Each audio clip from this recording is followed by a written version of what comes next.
Basic trigonometric ratios आणि त्याच्या ट्रँगलच्या साइड्सचे असणारे रिलेशन आज आपण बघणार आहोत. त्यासाठी आपण एक राईट अँगल ट्रँगल कन्सिडर करत आहोत. राईट अँगल ट्रँगल म्हणजे काय? असा ट्रँगल की ज्याचा एक अँगल असतो 90 डिग्री. फॉर एक्झाम्पल इथे ट्रँगल एबीसी आपण कन्सिडर केलेला आहे, अँगल बी 90 डिग्री दिसत आहे. आता यामध्ये आपल्याला माहिती पाहिजे हायपोटेनस, ऑपोजिट आणि ऍडजसंट साइड म्हणजे काय. हायपोटेनस म्हणजे काय?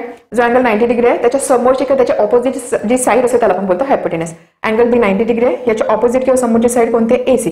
सो एसी या ट्रँगलसाठी असणार आहे हायपोटेनस. आता ऑपोजिट आणि ऍडजसंट साइड म्हणजे काय हे डिपेंड करतं आपण कोणता अँगल कन्सिडर करत आहोत. फॉर एक्झाम्पल जर मी अँगल सी कन्सिडर केला ज्याची व्हॅल्यू आहे थीटा, तर इथे जर मी उभी राहिली तर मला ऑपोजिट साइड कोणती दिसत आहे किंवा समोरची साइड कोणती दिसत आहे?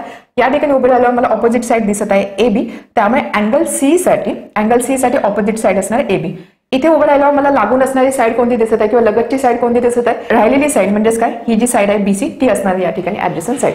सो अँगल सी साठी ऑपोजिट साइड म्हणजे समोरची साइड एबी आणि अँगल सी साठी ऍडजसंट साइड म्हणजे त्याला लागून असणारी साइड आहे बीसी. आता हे जर मी इथे उभे राहिले अँगल ए ला किंवा जर मी अँगल ए कन्सिडर केला, अँगल ए साठी ऑपोजिट साइड होणार आहे बीसी की जी त्याच्या समोर आहे आणि या अँगल ए साठी ऍडजसंट साइड होणार आहे एबी. ठीक आहे. सो ऍडजसंट आणि ऑपोजिट डिपेंड करतो कोणता अँगल आपण कन्सिडर करत आहोत. क्लिअर इथपर्यंत. आता साइन, कॉस आणि टॅन म्हणजे काय? हे सिम्पली काय असतं? रेशो असतं. रेशो असतं म्हणजे काय? ते न्यूमरेटर असणार, काय ते डिनॉमिनेटर असणार आहे. साइन आणि नेहमी ऑपोजिट साइड अपॉन हायपोटेनस याचा रेशो असतो. त्यामुळे जर मी साइन थीटा कन्सिडर केला या ठिकाणी ऑपोजिट साइड एबी आणि हायपोटेनस आहे AC. So sine theta is equal to AB upon AC. Cos theta म्हणजे काय? Adjacent upon hypotenuse. बघा आपल्याला फक्त ह्या तीन साइड मध्ये असणारे रिलेशन इथे कन्सिडर करायचे, ऍडजसंट, ऑपोजिट आणि हायपोटेनस. कॉस थीटा म्हणजे ऍडजसंट अपॉन हायपोटेनस. जर मी थीटा अँगल कन्सिडर केला यासाठी ऍडजसंट आहे बीसी, हायपोटेनस आहे एसी. टॅन थीटा म्हणजे काय? Opposite upon adjacent.